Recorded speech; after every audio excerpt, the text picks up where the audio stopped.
nosotros tenemos una tasa nominal del 10%, contratamos un crédito del 10%. Resulta que en el país todos los años contamos con inflación.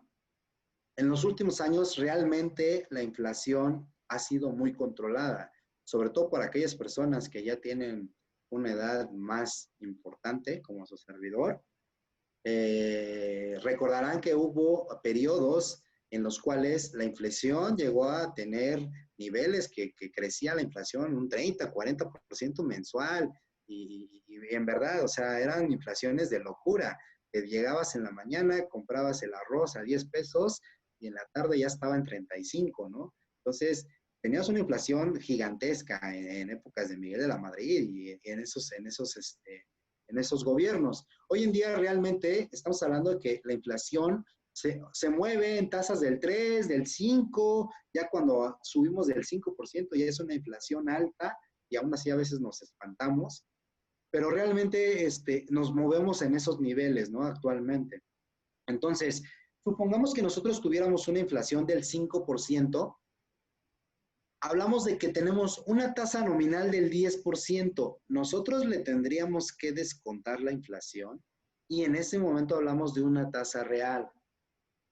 Y para aquellos que son contadores y, por ejemplo, ahorita que están haciendo declaraciones anuales de personas físicas, por ejemplo, verán que en sus estados de cuenta les manejan dos conceptos, interés nominal e interés real. Es exactamente esto. El interés nominal es el interés que ganaste por la tasa que existe. En el momento que tú le descuentas la inflación, en ese momento se convierte en un interés real. Y digo, de alguna manera, para que ustedes vayan aprendiendo a leer los estados de cuenta, de esta manera se manejan. Entonces, ustedes tendrían que evaluar estos efectos para poder ver qué tan redituable es una inversión. Tienen que ver cuáles son los intereses reales que efectivamente les está dando. Y eso es impactando el tema de la inflación. Cualquier tasa nominal que esté por debajo de la inflación, así sea que les esté dando dinero líquido, es decir, que sí les esté metiendo dinero en su cuenta bancaria, ustedes están perdiendo dinero. No hay más. Pudiera ser que ustedes vean, oye, ay, pues tenía 1,000 pesos y ya tengo 1,010. Bueno, pues si resulta que esos 10 pesos fueron inferiores a la inflación, ya perdieron dinero ustedes. Porque no van a poder comprar lo mismo que podían haber comprado el día de ayer. Entonces, tasa nominal es la tasa que pactan, es la tasa que ustedes tienen en los documentos. Una vez que descuentan la inflación, van a tener una tasa real. Si lo quisiéramos leer en los estados de cuenta que ustedes tienen un concepto en sus estados de cuenta, si por ahí tienen a la mano algún estado de cuenta de alguna inversión, van a poder tener ahí intereses nominales, que son los que se calculan con la tasa que ustedes tienen. Supongamos que tuviéramos un capital de 1,000 pesos, resulta que si nosotros multiplicamos esos 1,000 pesos por el 10%, nos generaría un interés de 100%. Si estos mismos 1,000 pesos yo les aplico la inflación, tenemos una inflación del 50%. Por lo tanto, el interés que efectivamente estamos ganando son 50 pesos. Este es el interés que efectivamente yo estaría ganando. Si nuestra tasa nominal es del 4%, como es la que dan los bancos, por ejemplo, y nuestra inflación es del 5%, perdemos. Cuando nosotros vamos e invertimos en el banco, sobre todo las inversiones de inmediata realización, es decir, sí ubican que tienen una cuenta de bancos y que lo pasan a inversión, que dicen, lo voy a pasar a inversión hoy, mañana lo saco cuando lo vaya necesitando. Bueno, pues esas cuentas de inversión de inmediata realización normalmente oscilan en tasas que van del 1.5% hasta el 4.5%, más o menos se mueven en esas tasas. Bueno, pues resulta que cuando la inflación es del 5%, perdemos dinero. Realmente estamos perdiendo dinero. Entonces, para administrar correctamente nuestros recursos, tenemos que ver cuál es la tasa nominal. Una vez que tengamos la tasa nominal, hay que evaluar cuáles son la realidad de la inflación y cuáles pudieran ser las proyecciones de inflación. Y en base a eso, hacer nuestro estimado y ver si al final del día pudiéramos estar ganando o perdiendo dinero.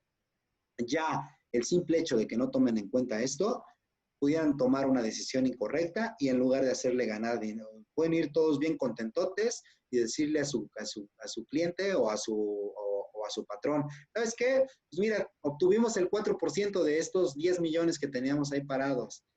Pues sí, pero pues mi inflación fue del 5, entonces perdiste dinero, entonces pues no, ¿para qué te tengo? ¿No? Eso lo pude haber hecho yo. Entonces, esto son las cositas que nosotros tenemos que ir viendo para poder tomar unas decisiones adecuadas. Esa es la primera clasificación. Segunda clasificación de tasas de interés. Y son las que normalmente se utilizan en la banca. ¿Y por qué me es importante que ustedes la conozcan? Porque normalmente vamos a tener mucho contacto con los bancos, ya seamos asesores o los propios administradores financieros, lo vamos a ver muy constantemente. Y hasta incluso si el propio cliente nos pregunta sobre esto, pues debemos de saberlo, ¿no? En la banca tenemos 3 tipos de tasas de interés, que es la tasa de interés activa, la tasa de interés pasiva y la tasa de interés preferencial. ¿Cuál es cuál? Hablamos de una tasa de interés activa cuando es una tasa de interés que nos genera recursos. Es decir, que esto va a depender de la posición en la cual nosotros nos ubiquemos. Si nosotros somos los inversionistas, tenemos una tasa de interés activa. ¿Por qué? Porque lo que va a hacer la tasa de interés es que nos va a generar recursos.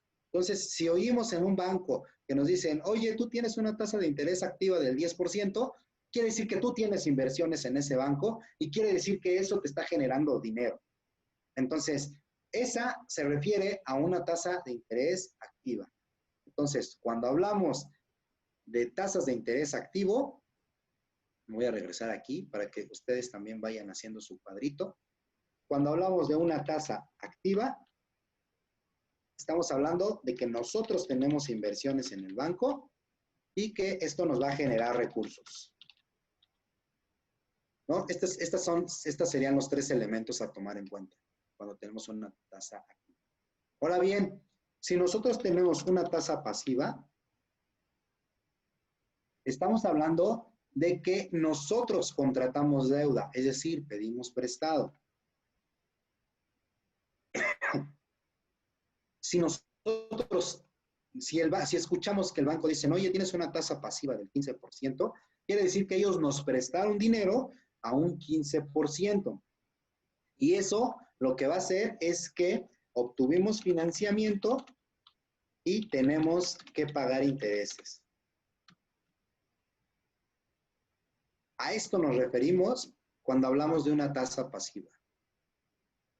Entonces, ya para que cuando vayan ustedes a los bancos, no se los chamaquen, o si el cliente les pregunta, oye, yo hice este contrato y me está diciendo el banco, o simple y sencillamente ahorita está muy de moda que los bancos constantemente nos mandan algunos cuestionarios o nos mandan algunas cosas que nos sirven a nosotros para poder seguir conservando nuestros créditos. Y hablan de conceptos como tasa activa, tasa pasiva, y se refiere principalmente a esto, ¿no? Tasa activa es aquella tasa que está pactada en inversiones que nosotros tenemos y que son los que nos generan recursos o intereses ganados, y la tasa pasiva son aquellos que bien tienen que ver con el préstamo y que tienen que ver con aquellos financiamientos que nosotros tenemos y donde vamos a pagar intereses. Y al final del día, estos dos van a jugar para mi costo integral de financiamiento y también para determinar mi costo de capital promedio ponderado, que lo vamos a calcular más adelante. También ese concepto es muy importante. Entonces, estos dos van a mover esto, ¿no? La tasa activa es lo que nos va a dar en nuestro estado de resultados los intereses ganados y la tasa pasiva, pues los intereses que estamos pagando, ¿no? A eso se refiere básicamente. Ahora bien, la tercera, bueno, y también en el banco, pues ustedes van a tener una cosa que se llama tasa preferencial, y que pues obviamente, pues como su nombre lo dice, son aquellas personas que tienen ciertos beneficios, ya sea porque manejan muchos recursos en los bancos, porque son muy redituables para los bancos, o porque simple y sencillamente pues son cuates, ¿no? O sea, ahí sí juegan muchos factores. Hace ya tiempo se dio toda una reforma en temas financieros y una de ellas hablaba de todo el tema de la inclusión financiera. ¿Y por qué? Porque los bancos acostumbraban mucho a hacer el uso de que, oye, yo te presto siempre y cuando me contrates créditos. Yo, perdón, siempre y cuando me contrates seguros. Esa era la cantadita, ¿no? Oye, yo te presto siempre y cuando pues me compres este seguro empresarial o me compres este seguro para tus autos o me compres un seguro de vida para tus empleadores o en aquellos casos donde tenías una nómina alta, pues mira, yo sí te presto, pero toda tu nómina la traes conmigo, ¿no? Para que yo la administre. Entonces, esa es la manera en la que se movían los bancos. Ya con la reforma financiera, pues eso está prohibido, incluso se puede estar denunciando estas partes. ¿Por qué? Porque ellos no te pueden condicionar el crédito a la contratación de otros recursos o accesorios del banco. Es importante que esto lo sepan. ¿Por qué? Porque hasta la fecha nosotros nos hemos encontrado que hay algunas instituciones que lo siguen haciendo y cuando tienes mucha necesidad hay veces que aceptamos estas cosas. Sin embargo, podemos nosotros hacer uso de muchas herramientas, podemos ir a hablar con la Conducef y exponerles nuestro caso. Incluso en algunos bancos cuentan con una figura que es como un ombudsman, una persona como mediadora, que su trabajo, su labor es ver este tipo de situaciones, ¿no? Donde se estén aprovechando. Entonces, hay veces que hay incluso estas tasas preferenciales y estas tasas preferenciales se las dan a aquellas personas que pues tienen ciertos beneficios y que no siempre tienen que ver con la forma en que operan, ¿no? Hay veces que va anclado a que los propios vendedores del banco pues obtienen de ellos la contratación de seguros y de otras cosas, ¿no? Entonces sí hay que tener mucho cuidado ahí a la hora de negociar con cualquier institución, ya sea financiera o incluso que no sea propiamente un banco, tendríamos nosotros que tomar en cuenta esto, ¿no? Ahora, también tenemos otra clasificación de las tasas de interés, que es en fija y variable, y yo diría que es una de las más importantes para la toma de decisiones. ¿Por qué? Porque eso va a depender, qué nos convenga, va a depender de la posición en la que nosotros nos encontremos. Evidentemente, siempre para no asumir riesgos, el contratar cualquier inversión o cualquier financiamiento a una tasa de interés fija nos da la seguridad de que no vamos a ver mermado las expectativas que nosotros tenemos. Siempre nos va a dar más seguridad. Si ustedes quieren minimizar riesgos en su compañía, siempre se van a ir a buscar una tasa fija. Si ustedes quieren asumir riesgos, se pueden ir a tasas variables. Y eso no es malo, siempre y cuando los riesgos sean medidos y sean muy bien evaluados. Hay muchas maneras de evaluar los riesgos. Por supuesto que siempre una tasa de interés fija les va a dar muchísimo menores rendimientos que los que les pudiera dar una tasa de interés variable. Pero siempre la regla es, la ganancia de un interés va a depender siempre de la variabilidad y del tiempo que se contrata. Entonces, si tienes una tasa de interés fija, siempre, pues también, así como de este lado, lo que buscamos es no asumir riesgos y tener lo más cercano posible a la realidad de lo que vayamos a obtener. Por otro lado, el banco también, o aquellas personas que son las que nos van a pagar el dinero, también quieren estar asegurados en esa parte, ¿no? Entonces, por eso te dices, ok, si te doy una tasa fija, pero va a ser una tasa que a lo mejor no sea tan atractiva como una tasa variable que te pudiera dar rendimientos que pudieran ser muy altos o muy bajos, y eso va a depender del negocio y también va a depender de la posición en la cual ustedes se encuentren. Yo les hablaba hace un momento, cuando les hablaba de las tasas de interés, cuando las sube o las baja el gobierno, y les decía, oye, tasas variables, pues hay que ver la posibilidad